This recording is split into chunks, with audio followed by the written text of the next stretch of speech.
नमस्कार दोस्तों, स्वागत है एक बार फिर से हमारे चैनल कहानी सुनेंगे में। आज हम आपको कहानी सुनाने जा रहे हैं। उसका नाम है कपाल कुंडला, जिसके रचयिता है बंकिम चंद्र चटर्जी। चलिए शुरू करते हैं आज की हमारी कहानी। 250 वर्ष पुरानी बात है। गंगा सागर के यात्रियों से भरी हुई एक नाव वापस आ रही थी। उन दिनों पुर्तगाली लुटेरों और समुद्री डाकुओं के भय से कोई भी नाव अकेले नहीं आती थी, क्योंकि अकेले आना मौत को बुलावा देने के समान था। फिर भी न जाने क्यों एक नाव अकेले ही इस ओर आ रही थी। रात्रि के घने अंधकार और कोहरे के कारण मल्लाह अपनी दिशा भूल गए थे और गलत दिशा की ओर बढ़ चले आए थे। उन्हें इस बात का एहसास भी नहीं हुआ कि वे लोग किस दिशा की ओर मुड़ गए हैं। नाव में सभी यात्री गहरी नींद से सो रहे थे। उनमें से केवल एक बूढ़ा व्यक्ति और एक नौजवान, बस वे दोनों ही जाग रहे थे। ऐसा लगता था मानो दोनों की आंखों से नींद उड़ गई है। वे दोनों आपस में बातचीत कर रहे थे। बूढ़े व्यक्ति ने पूछा, हमें और कितनी दूर जाना है? क्या तुम्हें इस बात का कुछ अनुमान है? मुझे ठीक से नहीं मालूम, नौजवान बोला। नौजवान की बात सुनकर बूढ़ा चिंतित हो उठा। यह देखकर नौजवान ने कहा, इसमें किसी की क्या गलती है? आप तो व्यर्थ में चिंतित हो रहे हैं। चिंतित न हो तो कहां जाऊं? उसने कहा, लुटेरे मेरे खेत का सारा धान काट कर ले गए हैं। अब मेरे बच्चे पूरे वर्ष क्या खाकर अपना पेट भरेंगे? बूढ़े को नाव पर सवार होते समय इसकी सूचना मिली थी। मैं आपसे पहले भी कह चुका हूं कि जब आपके घर पर देखरेख करने वाला कोई व्यक्ति नहीं है तो जाने का क्या औचित्य है? मुझे बुढ़ापे में अपना लोक परलोक भी तो सुधारना है, वरना मेरा जीवन कैसे सफल होगा? आप एक बात भूल रहे हैं कि जो पाप और पुण्य घर में बैठकर कमाया जा सकता है, वह तीर्थ में कहां? बूढ़े ने पूछा, फिर तुम क्यों गए थे? नौजवान ने कहा, मैं तो समुद्री सफर का शौकीन हूं। उसी समय एक मल्लाह ने दूसरे मल्लाह से कहा, अरे, लगता है कि हमारी नाव गलत दिशा की ओर मुड़ गई है। मल्लाह घबरा गया और उसकी आवाज सुनते ही बूढ़ा समझ गया कि कुछ गड़बड़ है। उसने चिंतित स्वर में पूछा, क्या हुआ? मल्लाह ने कोई जवाब नहीं दिया। नौजवान ने बाहर कोहरे में देखा, परंतु उसे कुछ दिखाई नहीं दिया। सुबह होने वाली थी। सभी यात्री अपनी जान बचाने की सोच रहे थे।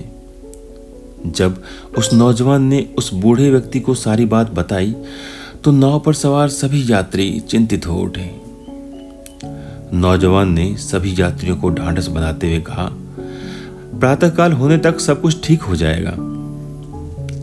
नौजवान की बात सुनकर सभी संतुष्ट हो गए। थोड़ी देर बाद सभी यात्रियों ने नदी के 5 देवताओं की जय जयकार करते हुए शोर मचाना आरंभ किया। सूर्य उदय हो गया, अब नाव चलाओ। सूर्य निकलने के कारण चारों ओर उजाला हो गया था। जिस जगह नाव पहुंची वह समुद्र तो नहीं था, परंतु नदी का मुहाना इतना चौड़ा था कि समुद्र ही लगता था। जहां नजर जाती किनारा आकाश को छू रहा था। यात्रियों ने अनुमान लगाया कि समुद्र के बीचों बीच भंवर में फंस गए हैं, परंतु सौभाग्य की बात यह थी कि किनारा समीप ही था। मल्लाहों ने कहा, अभी ज्वार आने में वक्त है, तब तक आप लोग रेत पर भोजन कर लें। परंतु लकड़ी न होने के कारण सभी यात्री चिंतित थे। कोई भी व्यक्ति जंगल से लकड़ी लाने को तैयार नहीं था। तभी बूढ़े व्यक्ति ने नौजवान से कहा, क्या हमें तुम्हारे होते हुए भूखा मरना पड़ेगा? अच्छा ठीक है, मैं जा रहा हूं, परंतु कोई व्यक्ति मेरे पीछे डंडा लेकर आ जाए, उसने कहा। परंतु कोई भी यात्री जाने को तैयार नहीं था। अंततः उस व्यक्ति को अकेले ही जाना पड़ा। काफी परिश्रम के बाद वह लकड़ी काट कर लाया और उन्हें एक एक करके किनारे पर लगाकर रख दिया। परंतु यह देखकर वह चकित रह गया कि वहां नाव नहीं था। उसने सोचा शायद ज्वार आने के कारण कहीं इधर उधर चली गई होगी, कुछ समय बाद लौट आएगी। काफी देर हो चुकी थी। वह व्यक्ति प्यास और भूख से व्याकुल हो रहा था। अब उसे भय सताने लगा था। उधर पानी में कुछ हलचल का अनुभव करते हुए मल्लाहों ने नाव चला दी ताकि डूब न जाए। किसी भी यात्री ने इतना साहस नहीं किया कि जंगल जाकर उस व्यक्ति की खोजबीन कर ले। कुछ क्षण के भीतर रेत वाली भूमि जलमग्न हो गई। यात्री बड़ी कठिनाई से नाव पर सवार हुए। उनका सामान वहीं छूट गया था। किसी को सांस लेने का समय तक न मिला। पानी का बहाव का तेज था। नाव खतरे से बाहर थी, परंतु जल के तेज बहाव ने उसे काफी आगे पहुंचा दिया था। वह रुक नहीं रही थी। जब पानी का बहाव रुका, वह काफी आगे आ चुके थे। वहां से वापस लौटना नामुमकिन था, क्योंकि 2 दिन तक भूखों मरना पड़ता। उस नौजवान के बारे में यही सोचा जा रहा था कि वह किसी जंगली जानवर का शिकार बन चुका होगा। इसीलिए सभी यात्री अपने देश की ओर चल दिए। इधर नौजवान व्यक्ति को यकीन हो चला था कि उसकी नाव डूब चुकी है और सभी यात्री उसे छोड़कर जा चुके हैं। ऐसा सोचकर वह काफी उदास हो गया। उसे भूख सताने लगी और कहीं भी भोजन की व्यवस्था दिखाई नहीं दे रही थी। उसे इर्द गिर्द कोई गांव भी दिखाई नहीं दे रहा था। नदी का पानी खारा था। उसे जंगल में मृत्यु का भय सताने लगा। अचानक जंगल से बाहर निकलते ही उसे समुद्र दिखाई दिया।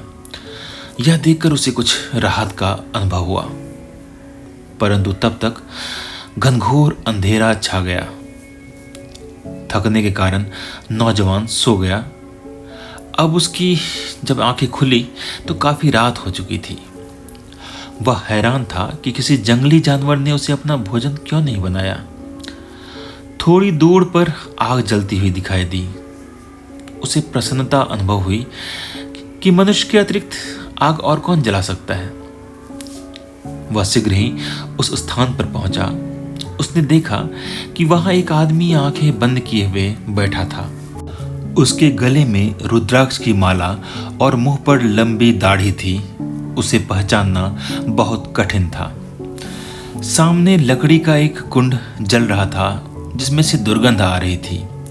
वह आदमी एक लाश के ऊपर बैठा था और उसने अपने गले में हड्डियों से पिरोई हुई माला धारण कर रखी थी। उस नौजवान को तुरंत कापालिक का स्मरण हो आया। उसने उसके बारे में कहानी सुन रखी थी। जब वह व्यक्ति वहां पहुंचा तो वह कापालिक ध्यान की मुद्रा में था, इसलिए उसकी नजर नौजवान पर नहीं पड़ी।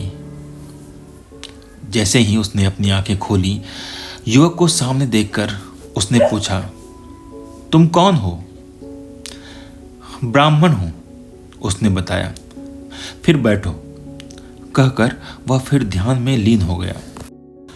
कुछ समय बाद जब कापालिक ने आंखें खोली तो कापालिक ने उस युवक से कहा, मेरे साथ आओ। यदि उस युवक को भूख न लगी होती तो शायद वह उसके साथ कभी नहीं जाता, परंतु भूख से मजबूर होकर युवक को उसके साथ जाना पड़ा। उसने रास्ते में पूछा, मुझे बहुत भूख लगी है, क्या भोजन मिलेगा? अवश्य मिलेगा, उसने कहा। थोड़ी देर तक दोनों साथ चलते रहे। फिर उन दोनों ने एक फूस की झोपड़ी में प्रवेश किया। एक कोने में पानी से भरा हुआ घड़ा और कुछ फल रखे थे। कापालिक ने कहा, सामने फल रखे हैं, खा लो। कुछ देर विश्राम कर लो, परंतु मेरे आने से पहले कहीं मत जाना। वह नौजवान फल खाकर वहीं लेट गया। थकान होने के कारण उसे गहरी नींद आ गई।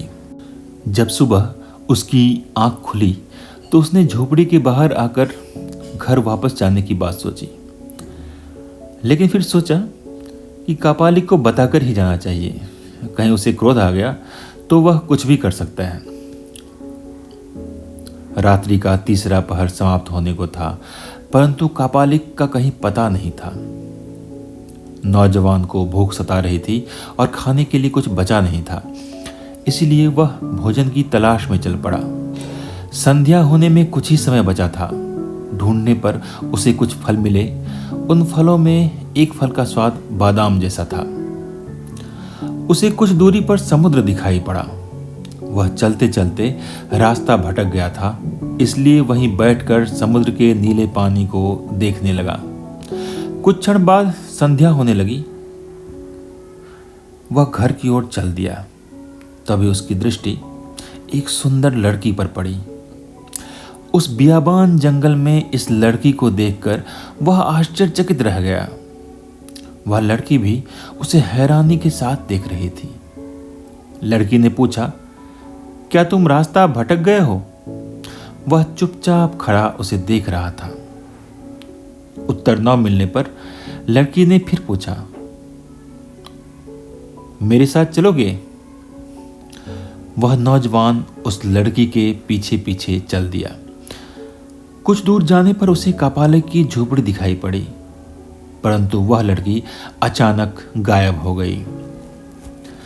प्रातः काल से संध्या तक वह उसी लड़की का इंतजार करता रहा, परंतु वहां कोई नहीं था। वह उदास होकर झोपड़ी में लौट आया। वहां पहले से ही कापालिक बैठा हुआ था। नौजवान ने विनम्रतापूर्वक कहा, महाराज, बहुत देर से आपसे भेंट नहीं हुई। क्या आप मुझसे क्रोधित हैं? नहीं, मैं तपस्या में लीन था। उस नौजवान ने अपने घर जाने की इच्छा व्यक्त की तो कापालिक ने कहा, मेरे साथ चलो। नौजवान कापालिक के पीछे चल दिया। अभी संध्या नहीं हुई थी, तभी नौजवान के कंधे पर किसी स्त्री का स्पर्श हुआ। उसने पीछे घूमकर देखा तो वही लड़की थी। उस लड़की ने चुप रहने का संकेत दिया, लेकिन कापालिक को इस बात का पता नहीं चला। कापालिक के दूर जाने पर युवती ने कहा, तुम कहां जा रहे हो? मत जाओ, लौटो, यहां से भाग जाओ। वह युवती इतना कहकर आगे बढ़ी और गायब हो गई। नवयुवक ने सोचा, ये क्या मायाजाल है? यह भ्रम है या मायाजाल? वह मुझे भागने के लिए कह रही है, परंतु कहां मैं भागूं? मैं तो अनजान हूं। तभी कापालिक उसे खोजता हुआ वहां आ पहुंचा और बोला, चलो, देर हो रही है। नौजवान फिर से कापालिक के पीछे चल दिया। थोड़ी दूर पहुंचने के बाद एक कच्ची झोपड़ी दिखाई दी, जिसके पीछे समुद्र का किनारा था। कापालिक झोपड़ी की बगल से नौजवान को लेकर जा रहा था। तभी वह लड़की तीर की तरह वहां से निकली और बोली, भागो यहां से। क्या तुम नहीं जानते कि तांत्रिकी पूजा मनुष्य की बलि से होती है? नौजवान भयभीत हो गया। उस लड़की की बात को कापालिक ने सुन लिया। वह बोला, कापाल कुंडले। कापाल कुंडले ने कोई जवाब नहीं दिया। उसी क्षण कापालिक ने नौजवान का हाथ पकड़ा और उसे तेजी से ले जाने लगा। नौजवान ने साहस जुटाकर कहा, मेरा हाथ छोड़ो। कापालिक ने कोई जवाब नहीं दिया। नौजवान ने पूछा, मुझे कहां ले जा रहे हो? पूजा स्थल पर। क्यों? तुम्हारी बलि देनी है। उस नौजवान ने पूरी ताकत से अपना हाथ खींचना चाहा, परंतु कापालिक की मजबूत पकड़ के आगे वह मजबूर होकर चल दिया। थोड़ी दूरी पर पूजा स्थल था। कापालिक ने वहां पहुंचकर उस नौजवान के हाथ पांव बांध दिए और उसे बालू पर लिटा दिया। नौजवान की कपकपी छूट गई। उसे देखकर कापालिक बोला, अरे मूर्ख, तेरा जीवन तो आज सफल हुआ, क्योंकि तू भैरवी के काम आ रहा है। पूजा समाप्त होने के पश्चात कापालिक नौजवान के पास आया। नौजवान ने सोच लिया था कि अब वह कुछ ही पल का मेहमान है, परंतु कापालिक को खड्ग नहीं मिला। उसने दृढ़ स्वर में कुंडला को आवाज दी, परंतु कोई उत्तर नहीं मिला। फिर कापालिक विवश होकर अपनी झोपड़ी में गया, वहां भी उसे खड्ग नहीं मिला। उधर कपाल कुंडला खड्ग उठाए नौजवान के पास पहुंची और उसे मुक्त करके बोली, मेरे साथ चलो। कापालिक को न कपाल कुंडला मिली और न ही खड्ग। पूजा स्थल पर जाकर देखा तो नौजवान भी गायब था। उसने पीछा करना चाहा, परंतु बहुत अंधेरा हो चुका था। कपाल कुंडला उस नौजवान को अंधेरे में लेकर भागी जा रही थी। रात का दूसरा पहर बीत चुका था। चारों ओर अंधेरा होने के कारण कुछ दिखाई नहीं दे रहा था। अचानक दोनों की नजर एक देवालय पर पड़ी। युवती ने किवाड़ खटखटाया तो भीतर से आवाज आई, कौन है? किवाड़ खोलो। मंदिर के पुजारी ने किवाड़ खोला तो उस युवती ने उसके कान में कुछ कहा और फिर उस नौजवान को भीतर बुला लिया। पुजारी ने कहा, आज यहीं रहो, कल तुम्हें मेदिनीपुर पहुंचा दिया जाएगा। भोजन करने के पश्चात नौजवान विश्राम करने लगा। उसके सोते ही कपाल कुंडला समुद्र तट पर जाने को तैयार हो गई। पुजारी ने कहा, मैं तुम्हें माता के समान मानता हूं, मेरी एक आज्ञा मानो, रुक जाओ, एक बात है। क्या बात है? मेरी प्रार्थना की अवहेलना न करना। नहीं करूंगी, तुम बताओ तो। मैं तुमसे भीख मांग रहा हूं, वहां वापस मत जाओ। क्यों? तुम्हारे जीवन को खतरा है। मैं यह सब जानती हूं, तो फिर क्यों जा रही हो? फिर मैं कहां जाऊं? पुजारी ने कहा, इस नौजवान के साथ किसी दूसरे देश भाग जाओ। कपाल कुंडला सोच में डूब गई। उसे देखकर पुजारी बोला, तुम क्या सोचने लगी? यही कि जब तुम्हारा शिष्य आया था तब तो कहते थे कि स्त्री का पुरुष के साथ जाना उचित नहीं, और अब आप ही मुझे इनके साथ जाने को कह रहे हो। उस समय तुम्हारी मृत्यु का भय नहीं था। फिर उसने काली मां के सामने जाकर कहा, तुम इस नौजवान के साथ विवाह के पवित्र बंधन में बंध कर जा सकती हो। विवाह? मैंने यह नाम कितनी बार सुना है, परंतु इसमें होता क्या है? कपाल कुंडला ने पूछा। पुजारी ने विवाह का मतलब बतलाया। लेकिन कापालिक ने इतने दिनों तक मेरा पालन पोषण किया, उन्हें छोड़कर जाने को मन नहीं करता। पुजारी ने कहा, उसने तुम्हें अपने फायदे के लिए पाला है, क्योंकि बिना स्त्री के तांत्रिक पूजा नहीं होती। ठीक है, मैं विवाह करूंगी। पुजारी कपाल कुंडला को वहीं छोड़कर बाहर नौजवान के पास गया और कहने लगा, क्या आप जाग रहे हैं? नौजवान ने कहा, आइए बैठिए। पुजारी ने कहा, मुझे अपना परिचय दीजिए। मैं ब्राह्मण हूं। किस श्रेणी के? राठी है।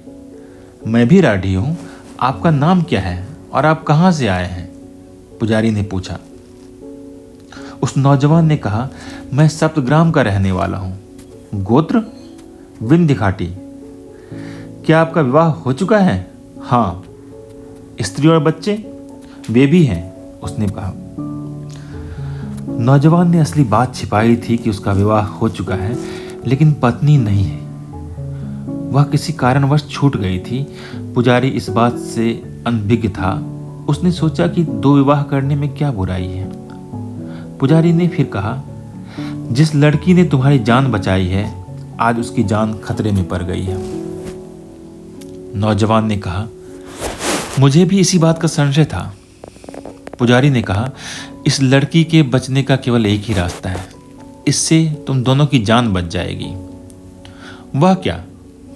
आप उसे लेकर किसी अन्य देश चले जाओ। यहां रहने पर कापालिक उसे ढूंढ ही लेगा।